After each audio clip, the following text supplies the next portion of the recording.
In the brutal winter of 1841, whispers swept through Salem County, New Jersey. Farmers spoke of a strange boy who showed up at their doors like a ghost out of a snowstorm. Small, pale, shivering, no older than 12, and always begging for shelter. What they didn't know was that Joshua Bennett had been 12 for 20 years. Behind those innocent blue eyes was the mind of a seasoned predator, a master of manipulating Christian charity. By the time the first murder cast a shadow over the county, 7 families had already lost everything, and the boy who never grew had vanished like smoke into the frozen woods. Before we dive deeper into this chilling tale, make sure to subscribe and hit the notification bell if you're drawn to dark historical mysteries. And tell us where you're listening from.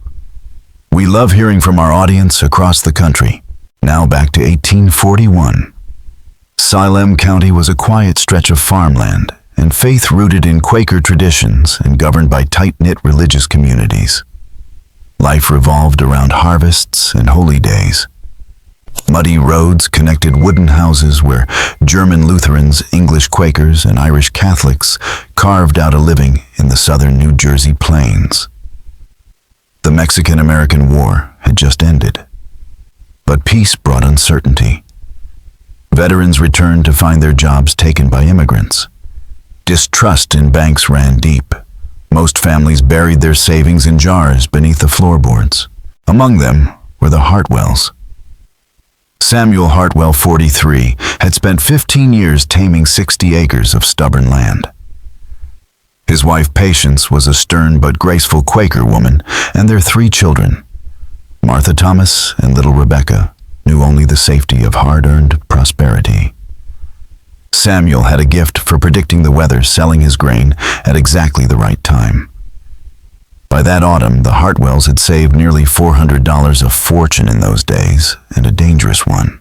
As the leaves turned crimson and frost crept in, rumors spread. A boy had begun appearing at nightfall, always alone, his pale features glowing eerily in the lamplight. He never aged, some said. Others dared to whisper about curses. But Joshua Bennett was no ghost.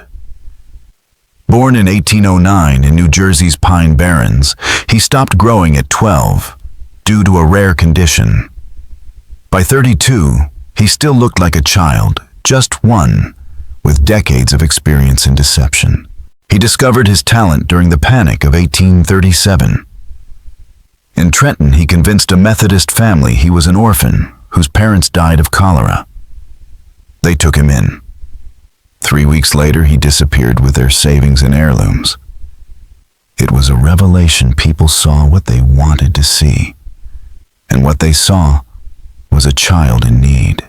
Over the next 4 years, he refined his performance.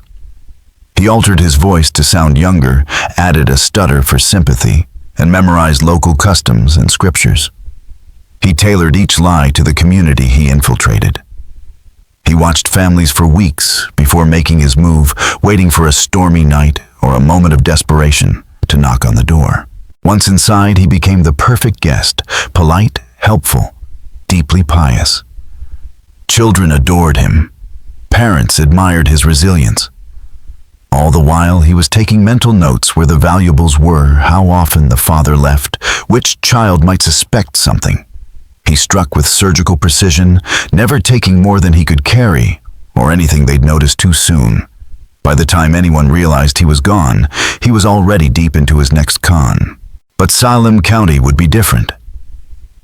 Here the boy's tricks would trigger something far darker, and what began as theft would end in something far worse. Joshua Bennett had always vanished without a trace until Salem County. Here he would encounter people unwilling to let him disappear into the shadows, and for the first time, his web of lies began to unravel. November ushered in a punishing winter. Snow fell in thick, wet sheets, burying the county roads in icy sludge. On the night of November 18th, 1841, as wind clawed at the walls of the Hartwell farmhouse, and tree limbs scraped across the roof like bony fingers, Samuel Hartwell was tending his livestock when a faint knock cut through the storm. He opened the door, lantern in hand, and froze.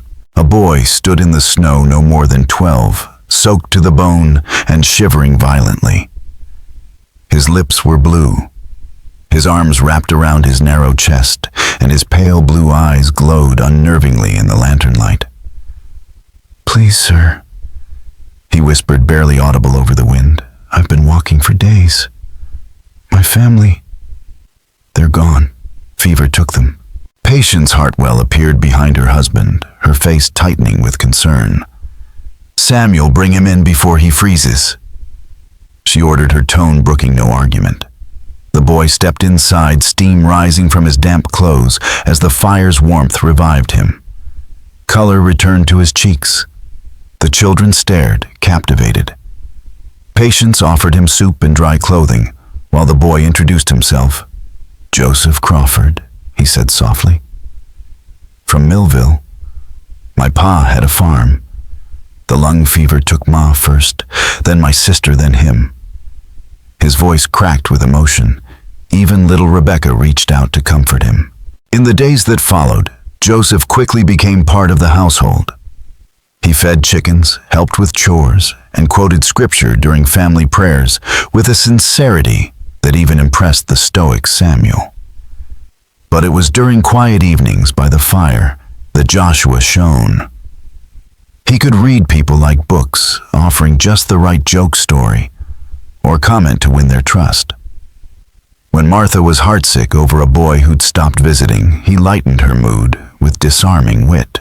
When Thomas struggled with arithmetic, he offered help that seemed modest, but betrayed knowledge far beyond his supposed age. While winning hearts, Joshua was gathering information.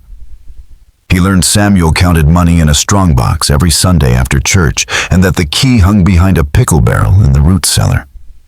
He noted where Patience kept her grandmother's gold locket, how often neighbors stopped by when Samuel traveled, and how sound carried between the barn and the house. No detail escaped him.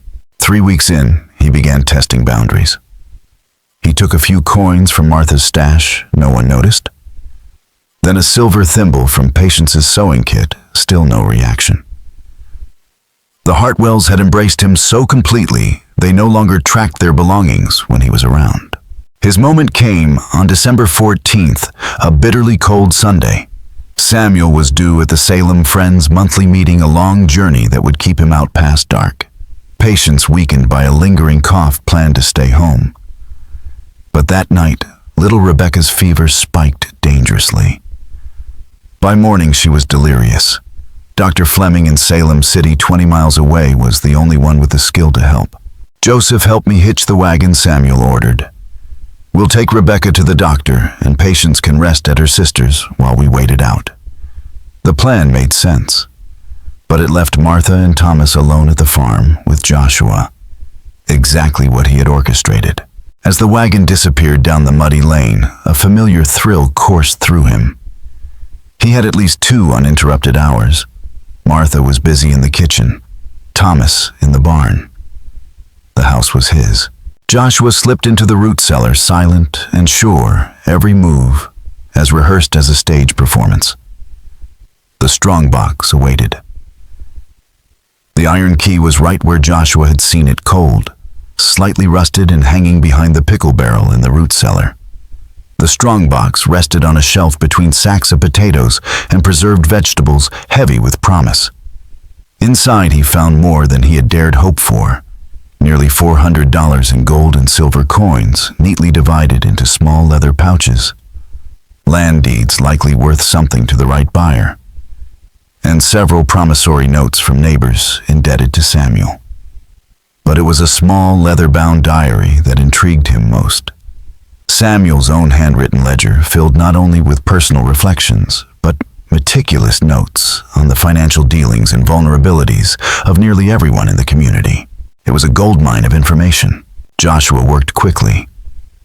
He took half the coins, reasoning that a partial theft might be overlooked longer than a full one. He selected 2 smaller land deeds, a few recent promissory notes, and the diary itself, less likely to be missed immediately, but valuable for future schemes. From around the house, he gathered a few high-value items: Patience's gold locket, a silver picture frame containing a daguerreotype of Samuel's parents, a pearl brooch from Martha's room, and a set of silver spoons from the kitchen, each choice carefully weighed for worth and delay in detection. He had just hidden the stolen goods in a canvas bag beneath his straw mattress when a voice called from outside. "Joseph, help me with this gate latch. It's frozen solid." "Thomas." Unexpected, but not threatening yet. Joshua composed himself, wearing the mask of the eager, obedient boy. He hurried outside, joining Thomas in wrestling with the stubborn latch. But as they worked, something in the older boy's tone made Joshua pause. "You're awfully strong for someone who's been sick and traveling so long," Thomas said casually. "And you know a lot about farming for someone from a tiny plot of land." Joshua's blood turned to ice, but his face remained calm. "I reckon hard times make you grow up fast," he replied, slipping into the soft stutter he used to appear vulnerable. "And Pa, he taught me all he could before the fever took him." Thomas nodded, but his eyes lingered, sharp, calculating, watching too closely. That evening, when the wagon returned and Rebecca was carried in asleep, her fever broken, Joshua exhaled a breath he hadn't realized he was holding. Relief was short-lived. Thomas's questions had changed something. The illusion was no longer airtight. The theft went undetected for several days. Samuel, preoccupied with medical expenses, and Rebecca's recovery delayed his usual Sunday check of the strongbox. Patience assumed any missing trinkets had been misplaced during the recent chaos. But on December 22nd, with Rebecca's cough persisting, Samuel opened the strongbox to pay for more medicine and discovered nearly half the contents missing. The timing couldn't have been worse. Samuel had invited his brother-in-law Ezra Thornton, a successful Philadelphia merchant known for his skepticism, to spend Christmas week at the farm. The visit had been partly to display the Hartwells' financial stability. Instead, Samuel found himself explaining a theft. "Nearly $200, Ezra said, voice tinged with smug vindication. "And you're sure nothing else is missing?" Samuel protested, but the truth began unraveling as Patience and Martha checked their belongings. One by one, the missing items surfaced. The silver spoons, Patience whispered hollow. "And my mother's locket." Martha's brooch, too. She sank into her chair, devastated. "Someone's been through our entire house, Samuel. Someone who knew exactly where to look." The search for a culprit began immediately. Suspicion turned to workers, neighbors, even the children who helped with chores. But every one of them had solid alibis, and none had the access or knowledge required to execute such a precise theft. It was Thomas who finally said what no one else dared. "What about Joseph?" The family was gathered in the parlor, while Joshua supposedly napped in the barn loft. "He's been here over a month. He knows where everything's kept." Samuel reacted with shock. "Thomas Hartwell? I won't hear such accusations. That boy has shown us nothing but gratitude." "But that's just it," Pa Thomas insisted. "What if the story about his family dying, what if that's all a lie?" It might have ended there, dismissed as jealousy. But Ezra leaned forward, his expression thoughtful. A businessman by trade, he knew the signs of a con. "I've heard stories," he said slowly, "about confidence men who pose as children using disguises to earn trust. Let me make some inquiries. I know people in Millville and beyond. If there really was a Joseph Crawford and a farm struck by fever, someone will remember." While Ezra began his discreet investigation, Joshua sensed the shift. Conversation stopped when he entered rooms. Patience avoided his gaze. And Thomas watched him constantly, his suspicion now fully awakened. Joshua had survived by recognizing danger before it arrived.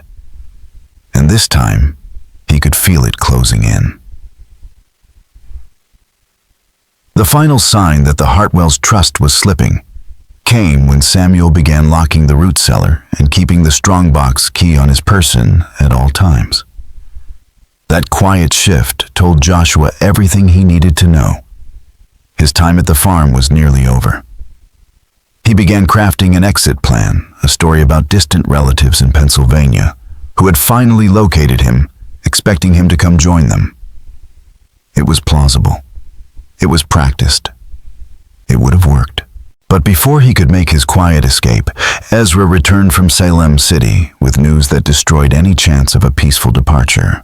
There was no Crawford family near Millville, Ezra announced during a family meeting. No fever outbreak, no dead farm family. I spoke with the postmaster, the preacher, 2 merchants who travel those roads weekly. None of them had heard anything like what the boy described. Silence followed, broken only by Patience's sharp breath and little Rebecca's innocent question, "Does that mean Joseph lied to us?" It was Martha who provided the final blow. "I've been thinking about something," she said slowly. "He told us his sister Sarah died first. But yesterday, when he was playing with Rebecca, he called her Sarah. And when I asked about it, he just said she reminded him of his sister. But it felt like he forgot Sarah was supposed to be dead." Samuel's face drained of color as the implication settled on him like a sudden frost. "You're telling me the boy we fed, clothed, and welcomed as family deliberately deceived us, that he's not a child but a criminal?" The word hung there foreign and heavy. It was nearly unthinkable until now. But the mounting evidence was undeniable. That night, as the family whispered urgently downstairs, Joshua lay in bed wide awake. He knew they were closing in. He still had the stolen money and valuables hidden beneath his mattress, but retrieving them and vanishing without a trace would take perfect timing. And he needed more than just an escape. He needed a distraction. The plan, when it came, was bold in its simplicity. He would fake his own kidnapping. On the morning of December 27th, 1841, Joshua set his deception in motion.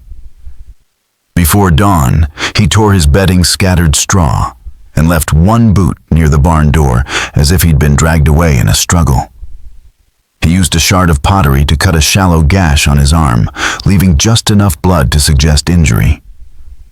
Most cleverly, he assembled a ransom note by cutting words from an old Philadelphia newspaper Ezra had brought. The crude message read, "We have the boy, $50 in gold. Leave at the old mill ruins tomorrow night.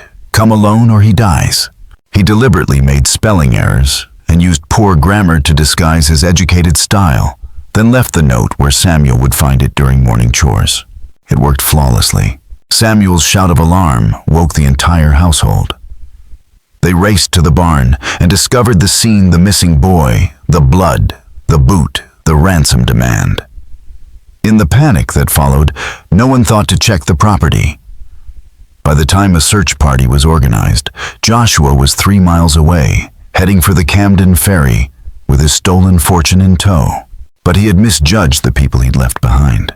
Instead of complying with the ransom, Samuel went directly to Sheriff Caleb Hicks, a seasoned lawman with a keen eye for deception. The moment he read the note, Hicks raised an eyebrow. "This isn't a kidnapping," he said flatly. "This smells like a con," Ezra agreed. Armed with business connections and a growing sense of suspicion, he began reaching out to merchant contacts across southern New Jersey and eastern Pennsylvania. The results were damning. A pattern emerged, stretching back 4 years. Each case involved a boy who looked no older than 12, claimed to be an orphan, earned the trust of a deeply religious family, then vanished, always with valuables in tow. One family in Hunterdon County had lost over $100. Another near Trenton had been robbed of jewelry after sheltering a supposedly bereaved child. Each story echoed the Hartwells' experience perfectly. "We've been harboring a professional thief," Ezra said grimly. That realization turned grief into fury. Samuel Hartwell, a man rooted in Quaker forgiveness, now burned for justice. He authorized Sheriff Hicks to coordinate a manhunt across 3 counties and personally offered a $50 reward for Joshua's capture, the exact amount demanded in the fake ransom. Meanwhile, Joshua had crossed the Delaware River into Philadelphia, planning to vanish among the crowded streets of the city. But the same childlike appearance that had helped him prey on rural families now drew unwanted attention. In Philadelphia, a boy traveling alone with suspicious amounts of money didn't go unnoticed, especially in a city where missing children were taken seriously. His first mistake came when he tried to buy stagecoach passage to Baltimore. And this time, there would be no easy escape. At the Philadelphia stagecoach station, Joshua's luck began to unravel. The ticket agent, a sharp-eyed Irishman named Murphy, had heard too many stories about runaway apprentices and kidnapped children to ignore his instincts. He eyed the boy warily as Joshua produced gold coins, an unusual choice of currency for someone claiming to be a child traveling alone. "And where might your parents be, young fellow?" Murphy asked, his accent thickening with suspicion. "It's not every day a lad your age shows up with that kind of money and no family in sight." Joshua launched into his pre-rehearsed story about visiting distant relatives. But the tale crumbled under Murphy's relentless questioning. He couldn't provide names, addresses, or even a coherent reason for his journey. When pressed further, he stammered. Murphy didn't buy a word of it. He refused to sell the ticket and warned that if Joshua didn't leave immediately, he'd summon the constables. With no choice, Joshua fled the station. He was now trapped in a city he didn't know, carrying a stolen fortune he couldn't safely spend. Every attempt to buy food or rent a room raised eyebrows. People wanted answers, a family name, a guardian's letter, a destination. The money that had once opened doors now made him a target. Worse still, rumors were spreading fast. Word passed through the taverns and backrooms of Philadelphia's underworld. A boy had surfaced in the city with pockets full of gold. Alone, vulnerable, worth robbing. It was in a grimy waterfront tavern called the Anchor and Chain that Joshua's path collided with Marcus Doyle, a man whose reputation for violence was whispered in dark alleys and jail cells alike. Doyle had already heard of the mysterious boy and spotted him instantly, too composed, too clever, too calculating for his size. Something didn't add up. "You're not from Philly," Doyle said, dropping into the chair across from Joshua uninvited. "And you're not as young as you look. So what is it then? A grown man trapped in a boy's body, or a liar who's gotten in way over his head?" The words hit hard. Joshua knew he was running out of time. He could bolt risking arrest at the station or docks, or he could gamble trust Doyle with just enough of the truth to win his help. He chose the gamble. Over several tense hours, Joshua revealed the basics of his past. He admitted his real age and confessed to a string of confidence tricks that had earned him enough to survive and vanish again and again. He was careful not to mention the Hartwells or his most recent theft, but Doyle listened with a criminal's ear, absorbing every word with clinical interest. "You've got a gift," Doyle finally said, nodding. "But you're thinking small. These family cons, they're risky, messy. You hit people who have nothing to lose, and they'll chase you to the ends of the earth. What you need is bigger targets, people with more to hide than you." Doyle outlined a different path, one that promised wealth, anonymity, and protection. He described a network of seasoned grifters and blackmailers who worked the mid-Atlantic states, preying on corrupt merchants and compromised politicians, people too afraid of scandal to ever go to the police. Joshua's rare appearance, Doyle explained, would make him an invaluable asset. The offer was tempting. It meant giving up the solo scams that had defined Joshua's life. It meant working with dangerous men who might one day realize just how capable he truly was, perhaps too capable. It meant entering a world with bigger risks and higher stakes. But it also meant survival. Joshua agreed. Their first job together went better than either expected. Their target, a wealthy grain merchant, secretly selling spoiled wheat to desperate immigrant families. Joshua posed as the merchant's wide-eyed nephew from the country. Doyle played the part of a trusted business associate. Over 3 days, they infiltrated the man's office, found a hidden stash of cash, and uncovered damning records, proof of fraud, bribery, and extortion. Not only did they walk away with thousands, but they gained leverage that could be sold or used for far more. But success had a price, And in the shadows of that victory, complications were already beginning to stir. The longer Joshua operated alongside Doyle, the more taxing his double life became. Maintaining the illusion of childhood for days at a time, modulating his voice, masking his expressions, suppressing his adult instincts, was exhausting. Every conversation with strangers became a test of control. Every slip, no matter how small, could ruin everything. Worse, Doyle was starting to ask questions. "I've known plenty of small men," he remarked one afternoon during a planning session. "But there's something off about you. It's not just your size. It's like you froze in time. People don't just stop aging without some unnatural reason." Joshua brushed it off with vague references to childhood illness and family superstition tales of cursed bloodlines and a mother who spoke of bad omens. But Doyle wasn't buying it. His eyes lingered too long. His tone turned skeptical. He was probing now, circling a truth that Joshua had never shared with anyone. Then the worst possible news arrived. Word of the Salem County manhunt had reached Philadelphia through regional law enforcement bulletins. Sheriff Caleb Hicks had widened the net, distributing descriptions of Joshua's methods and appearance to constables across New Jersey and Pennsylvania. More victims had come forward. The bounty on his head had risen to 75. Doyle brought it up casually one evening at the Anchor and Chain, swirling his drink as he spoke. "There's a boy they're hunting," he said. "Been conning families across New Jersey. Says he's 12, but he's been doing this for years. Real piece of work." Then, with calculated coolness, he locked eyes with Joshua. "Funny thing is, the sketch in the bulletin looks a lot like someone I know." Joshua didn't flinch, but he felt the temperature in the room shift. Doyle was baiting him, watching for tells. The confrontation came days later, January 15th, 1842, during what was supposed to be a routine meeting about their next target. Doyle entered the rented back room with a newspaper folded under one arm. He tossed it onto the table. Joshua recognized the document instantly, a wanted circular issued by Sheriff Hicks. Though the drawing was crude, the resemblance was unmistakable. Doyle read aloud, in a slow, deliberate voice. "Joshua Bennett, also known as Joseph Crawford Timothy Walsh, Michael Fletcher, wanted for theft, fraud, and suspected kidnapping. Salem County, New Jersey. Distinguishing feature, unusually small stature and youthful appearance.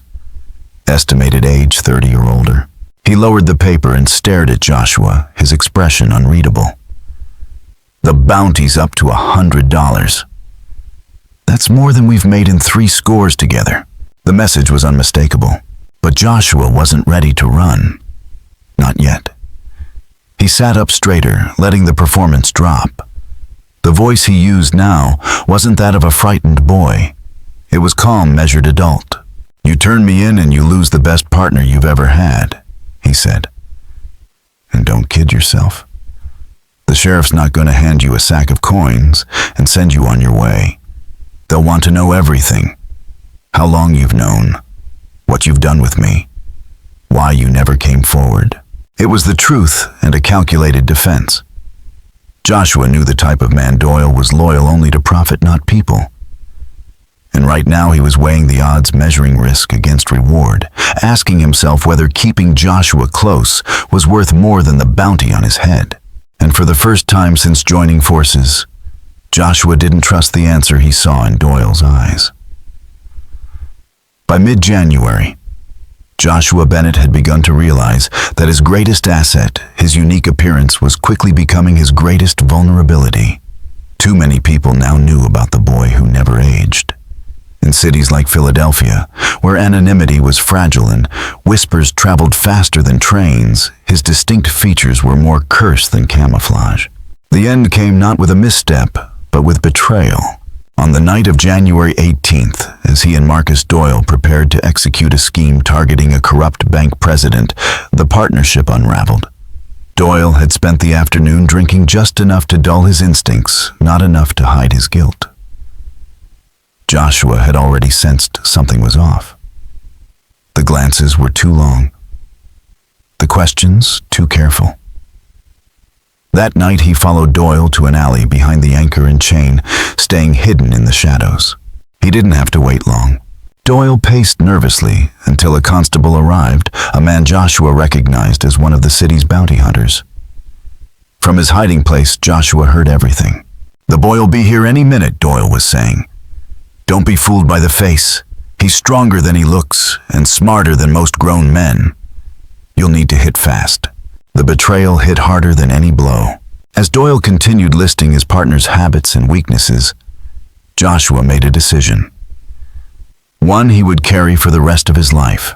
He moved silently through the darkness, a skill he'd mastered in his youth in the Pine Barrens, where silence often meant survival.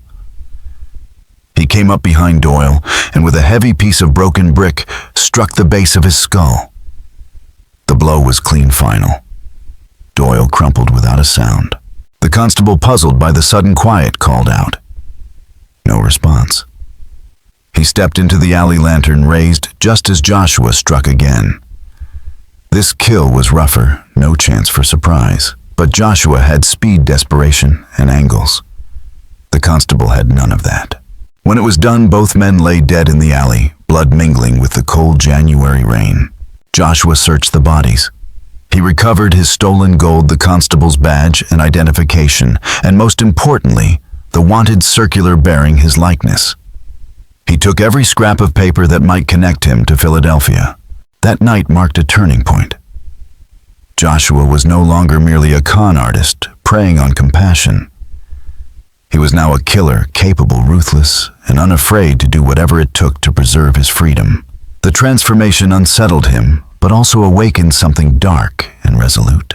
He fled west, through the bleak winter terrain of Pennsylvania, into the fog-shrouded mountains of western Maryland. Joshua vanished into communities where strangers were rare and questions rarer. But law enforcement was already closing in. The murder of a Philadelphia constable had triggered a regional response. Sheriff Hicks, recognizing the scale of the threat, called in federal marshals. 3 days after the killings, the constable's body was found. Investigators quickly linked it to the Salem County fugitive. Joshua's legend was shifting from clever imposter to violent predator. The reward for his capture now stood at nearly $200. Wanted posters appeared from Baltimore to Pittsburgh, and for the first time, Joshua felt truly hunted. And yet desperation drove him to take one last risk. Running low on funds and exhausted from travel, he attempted one final family-based con before abandoning his old playbook entirely. His target, the Piton family, German immigrants who owned a successful grain mill near Cumberland, Maryland. It was a mistake. Heinrich Piton was a meticulous man, observant, pragmatic, and deeply protective of his household. When the boy, claiming to be a hungry orphan, appeared at his mill seeking work, Heinrich watched him closely. Something didn't sit right. That evening, speaking quietly in German to his wife, he confided his doubts. "This boy speaks like an educated man," Heinrich said. "His words are too careful. His eyes watch too much. He is not who he says he is." The trap was closing again, and this time Joshua might not escape. Heinrich Piton's suspicions deepened with every passing day. "His hands show no signs of farm work," he told his wife one night in their native German. "And he speaks of business as if he studied it. No child talks that way. Something is wrong." Anna Piton, a sharp, practical woman who had built their family's prosperity beside her husband, with equal parts labor and intuition, agreed.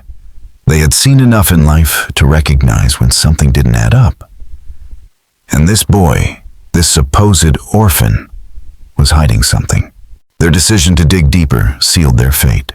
Heinrich's discreet inquiries around Cumberland quickly unraveled the fragile tale Joshua had told. No one had heard of the fever-stricken farm family he claimed to come from. Then a traveling merchant mentioned something chilling. A boy matching Joshua's description was wanted in New Jersey and Philadelphia for theft, fraud, and murder. By the time the snowstorm hit, trapping Joshua at the Piton mill for 3 days, Heinrich had sent word to the sheriff. But the weather turned the roads to ice, and the mountains to barriers. Help would not arrive in time. The confrontation came during supper on February 3, 1842. "We know who you are," Henrik said calmly, but with unmistakable finality. "The authorities have been notified. They'll be here when the weather clears. Until then, you'll remain here under watch." The words left no room for negotiation. Joshua didn't try. In an instant, the mask dropped. Gone was the meek, vulnerable boy. In his place stood something far colder, a calculating adult with no illusions left to maintain. Without hesitation, Joshua seized a carving knife from the table and drove it into Henrik's chest before the older man could rise. Anna's scream echoed through the house. Their children, 12-year-old Wilhelm and 9-year-old Greta, rushed in moments later. Joshua turned to them, the knife still in hand. His next actions were not driven by rage or impulse, but by strategy. They had seen too much. They could describe him. That made them liabilities. He killed them both. The murders of the Peaton children marked a terrible evolution. Joshua had crossed a line from con artist to predator, from thief to killer of innocence. There would be no going back. His old games of deception and charm were over. What remained was survival at any cost. The scene was discovered 5 days later, after neighbors grew alarmed by the Peatons' absence from Sunday church. What the sheriff's deputies found inside the mill stunned even seasoned lawmen. The brutality, the precision, the total disappearance of the killer. Word of the massacre spread fast. Maryland launched the largest manhunt in its history. Federal marshals, state militiamen, and local posses combed the forests and mountain passes of the western frontier. Every report, every rumor, every whisper of a boy traveling alone was investigated. But Joshua Bennett had vanished without footprints, without trace, leaving behind only questions. When Sheriff Caleb Hicks arrived in Cumberland to oversee the investigation, he studied the blood-soaked mill with grim resolve. Nothing about the scene suggested panic. Nothing had been left to chance.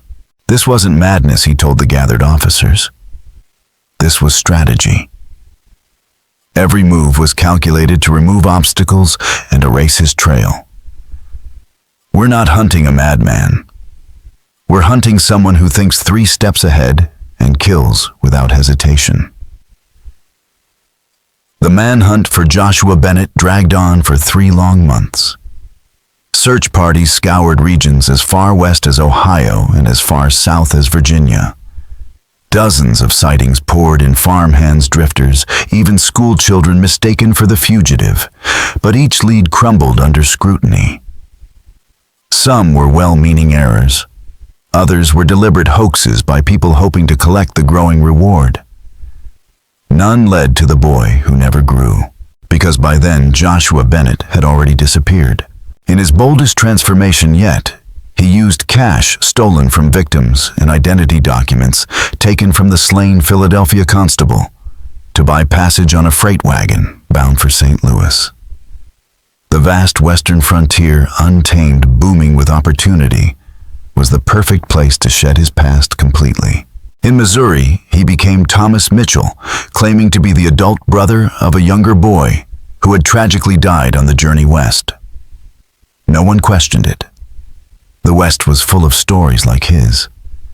But here his youthful appearance became a liability. On the frontier, respect belonged to the tall, the strong, the visibly adult. He could no longer pose as the helpless orphan. He had to adapt again, and he did. Joshua learned new angles, new targets. He exploited trust not through innocence, but through persuasion and reinvention. The boy who once fed chickens and charmed rural mothers now moved through riverfront towns and border settlements, trading on forged documents, false references, and his unnerving ability to mimic sincerity. Back east, his story had become legend.